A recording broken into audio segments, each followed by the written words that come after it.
तेजस अपनी पत्नी नीरू के साथ रहता था। पति पत्नी दोनों ही नौकरी करते थे।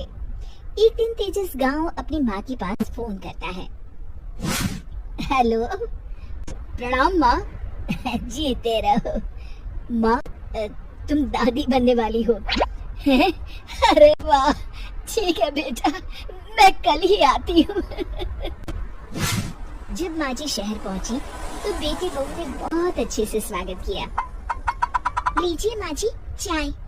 अरे गर्मा गर्म पकोड़े ले आओ माँ के लिए।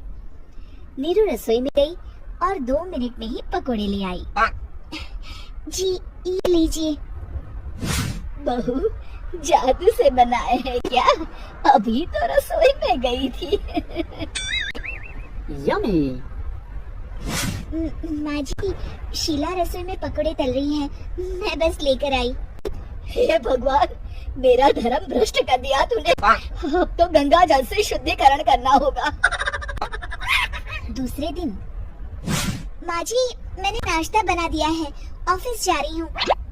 पर अभी तो घर का सारा काम पड़ा है। शीला आती ही होगी, झाड़ू पोछा बर्तन कपड़े वो सब कर लेगी।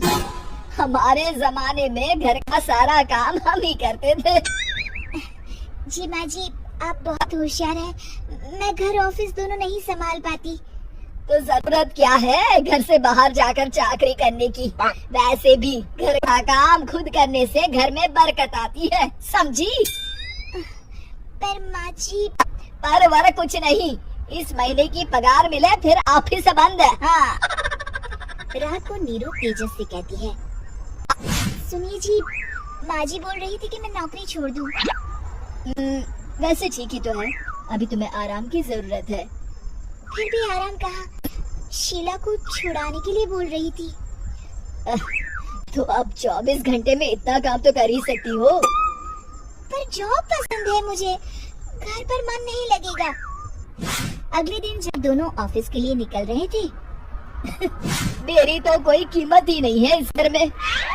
माँ जी, आजकल महंगाई बहुत है, रहन सहन भी बदल गया है। दोनों नौकरी करते हैं तभी ठीक रहता है। अच्छा, तू कहना क्या चाहती है? मेरा बेटा तुझे बिठा के खिला नहीं सकता? तू ही इस घर का खर्च चला रही है? नहीं माँ जी, मेरा वो मतलब नहीं था। मतलब खूब समझती हूँ, ये बाल धूप में सफेद नहीं किए मैंने। हाँ।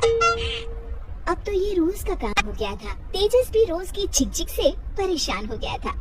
एक दिन उसने कहा, नीरू, वैसे भी तुम्हें मैटरनिटी लीव मिलने वाली है, तो अभी से ही छुट्टी ले लो। पर क्या, मेरी सैलरी अच्छी खासी है। आखिर नीरू ने रिजाइन कर दिया। जब बच्चा हुआ तो घर में सब बहुत खुश हुए। कुछ दिनों बाद तेजस फाइल देख रहा था। क्या हुआ तेजस, कुछ परेशान लग रहे हो? हाँ, वो हमारी जितनी सेविंग्स थी तो हॉस्पिटल में और छठी के फंक्शन में खत्म हो गई है नीरू। और अभी वैसे मंदी चल रही है तो मैं बोल रही थी कल मुन्ना को हेपेटाइटिस का टीका लगवाना है। नीरू, क्या पोस्टपोन नहीं कर सकते? नहीं जी, बिल्कुल नहीं। अब तेजस को समझ में आ रहा था कि उससे गलती हुई है। पैसों की कमी का असर घर के माहौल पर भी पड़ रहा था। अगले दिन, बेटा मेरा चश्मा और ये दवाइयाँ ले आना, पर्चा देते हुए माँ जी ने कहा। जी।